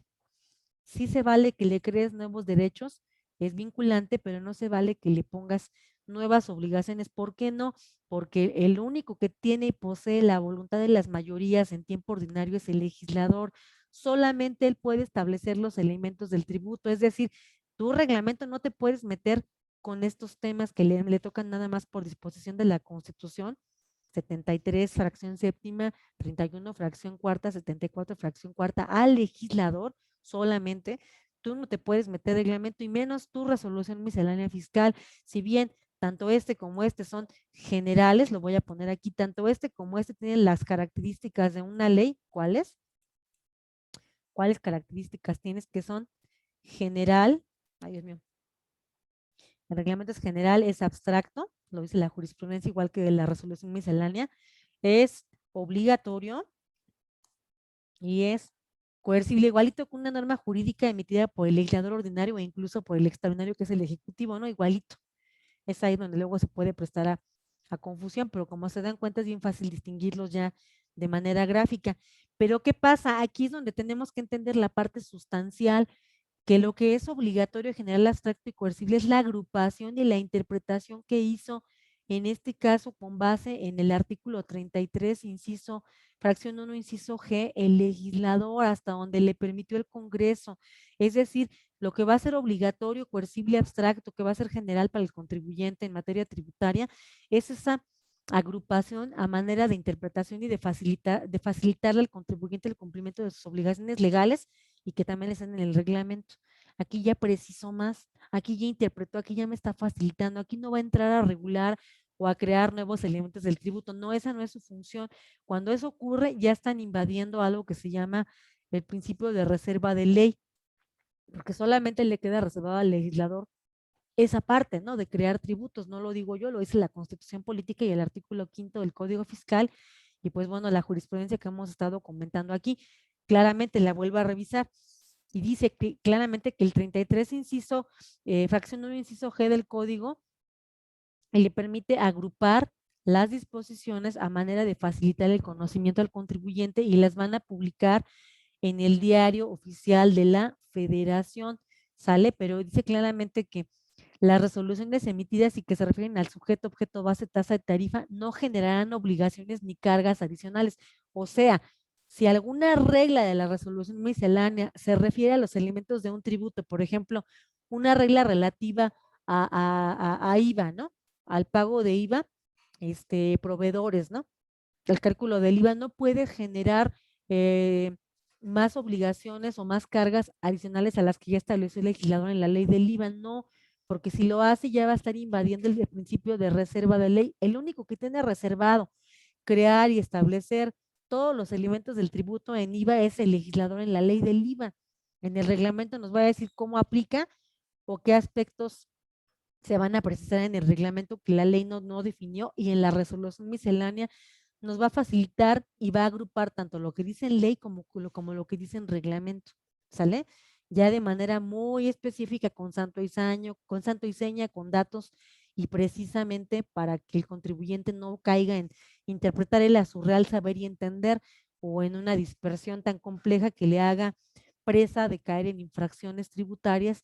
Y pues bueno, se remata con esto, ¿no? Esto obedece a que hay un crecimiento muy grande de la administración pública y pues bueno, se va a hacer en acatamiento de este principio de reserva de ley relativo, o sea, no es absoluta, es decir, no le queda de manera absoluta al legislador establecer obligaciones. Lo hace el legislador, lo hace el ejecutivo en el reglamento y lo hace el jefe del SAT, en este caso también es parte del ejecutivo, no directamente el titular, como nos decía el autor refugio, pero sí lo hace el jefe del SAT y lo hace en Código Fiscal de la Federación. El legislador le da esta cláusula habilitante. Veamos el código, vamos a abrirlo un poquito para que ustedes puedan apreciar el artículo 33 y aquí cerramos la clase, que seguramente ya lo están revisando ahorita porque vieron que no lo abrimos, ¿no? Código Fiscal de la Federación vigente en este año. Aquí está, miren.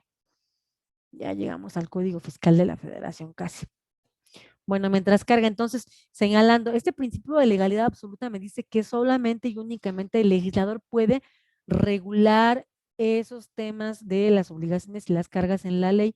Este principio de reserva absoluta de ley se aplica, por ejemplo, en el derecho administrativo eh, relativo a la materia de pesca, la materia de caza, a la materia de alimentación, de bioseguridad de transgénicos, de propiedad intelectual, algunas otras materias, ¿no?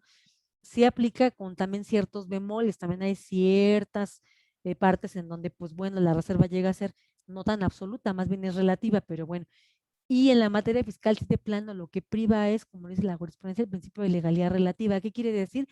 Que no solamente el legislador puede emitir disposiciones de carácter general abstracto, obligatorio y coercible, también lo puede hacer vía reglamento del Ejecutivo y también lo puede hacer vía resolución miscelánea las dependencias del Poder Ejecutivo, en este caso en la materia tributaria, ¿sale?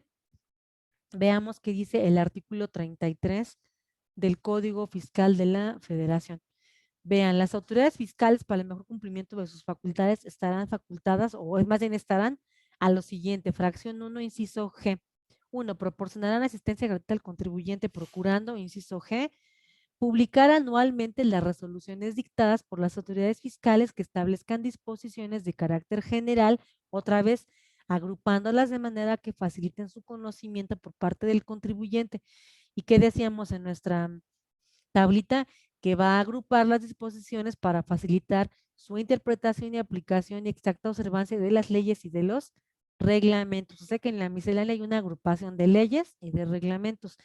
Entonces, retroalimentando, reglamento opera con base en la ley, acotadísimo a lo que dice el 89, que solamente va a ser para poder proveer en la esfera de la administración pública la debida y exacta observancia de la ley fiscal en este caso.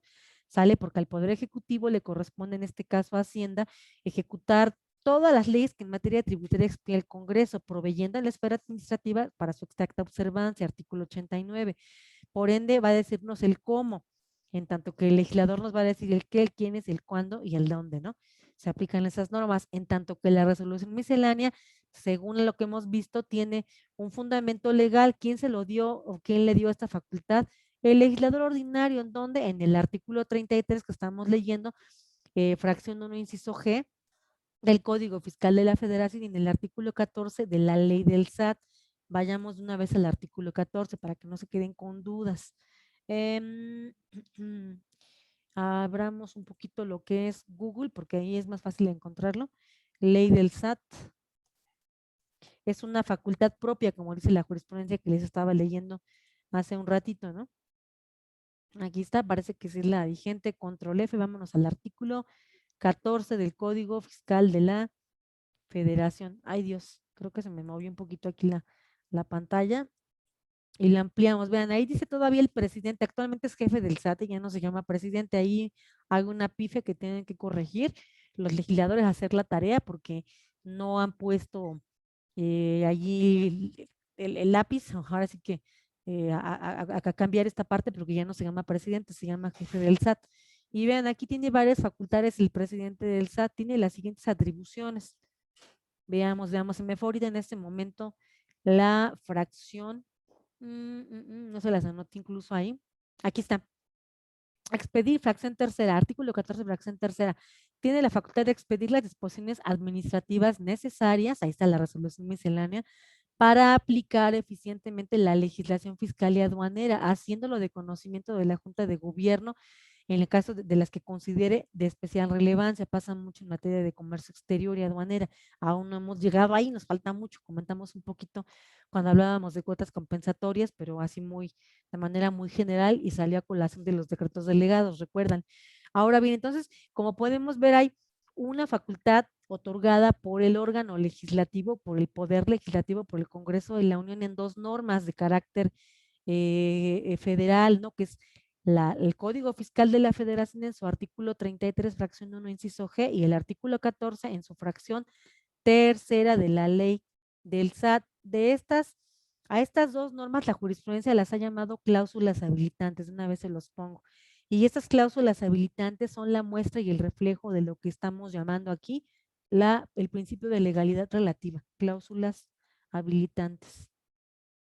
Es decir, el propio Congreso de la Unión dijo, se los platico así en palabras sencillas, mira, Poder Ejecutivo, tú tienes la facultad por la propia Constitución de ejecutar las leyes que yo expido de manera cotidiana, y pues bueno, para que las puedas ejecutar, provees a través de la emisión de reglamentos que detraigan el cómo se van a aplicar las leyes que yo expedí, porque lo único que puede crear derechos, obligaciones, infracciones y sanciones, o en este caso exenciones en materia tributaria, es nada más el legislador ordinario, o bien el legislador extraordinario en tiempos de urgencia, de emergencia, o en tiempos eh, del supuesto del 131 párrafo segundo, ¿no? En tiempos de que haya peligro a la economía o la producción nacional, ley de comercio exterior y ley de impuesto general de importación y exportación.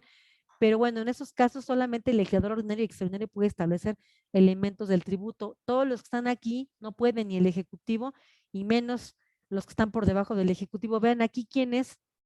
Refugio nos decía que era el titular, no es cierto. La ley nos dice claramente que es el jefe del SAT.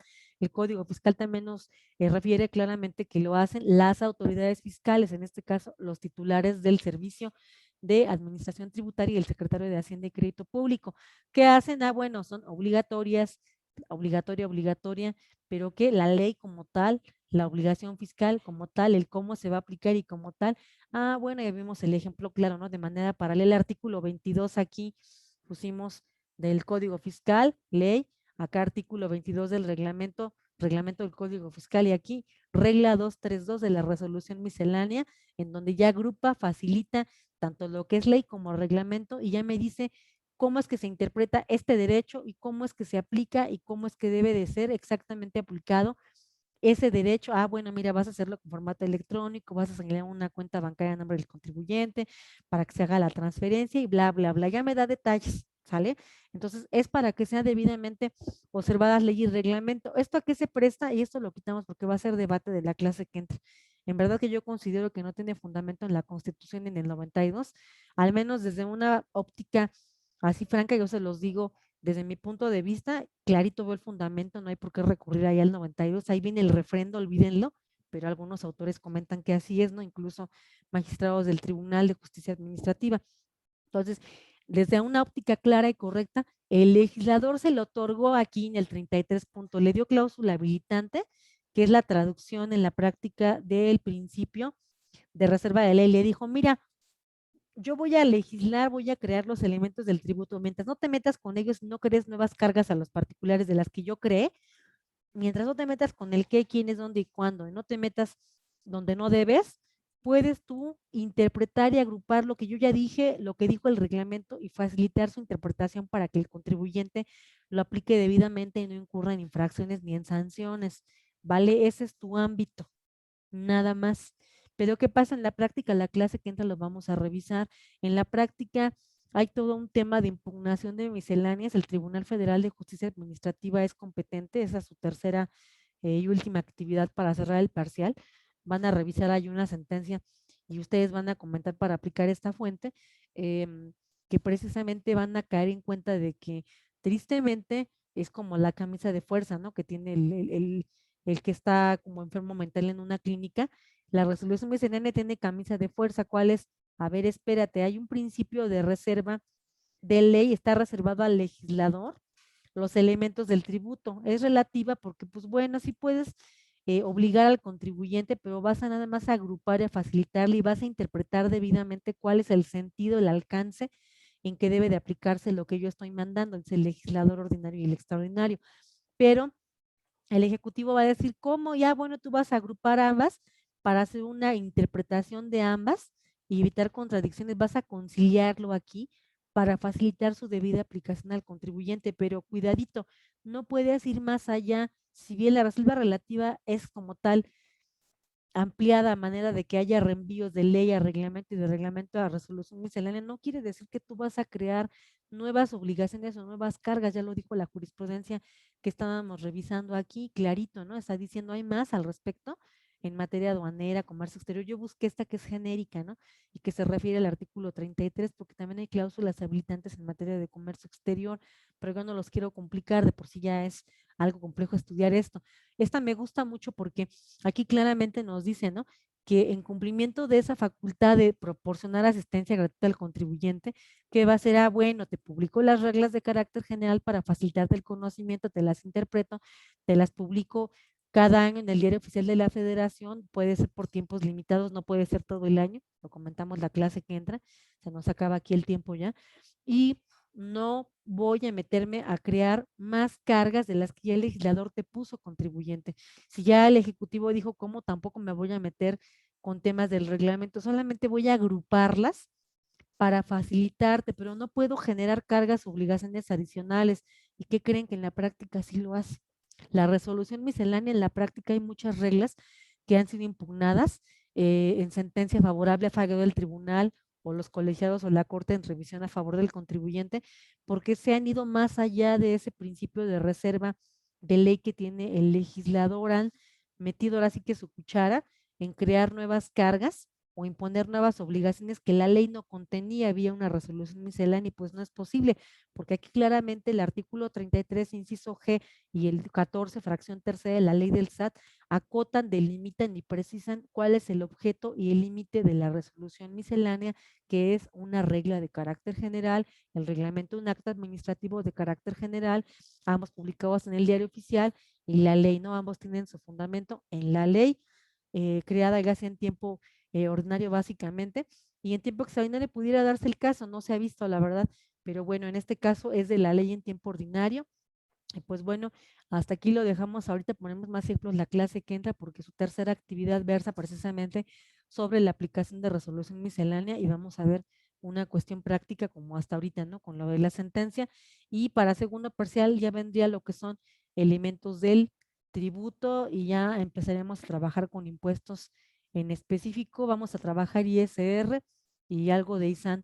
No se preocupen que van a ser contribuciones, la verdad, sencillas, no nos vamos a meter a cuestiones que les compliquen, porque no es la idea, el objetivo es que más que se metan a temas que le corresponden, en este caso al asesor fiscal, al contador, se metan en temas que tienen que ver con la defensa estratégica del contribuyente, ¿no? De cómo le están imponiendo estas cargas y estas obligaciones por vía de resoluciones misceláneas o de reglamentos o de ley, y hasta qué alcances, hasta qué alcance se le puede dar a estas y hasta qué punto están siendo constitucionales o no, y hasta qué punto el contribuyente debe o no verse sometido o sujeto u obligado a estas disposiciones.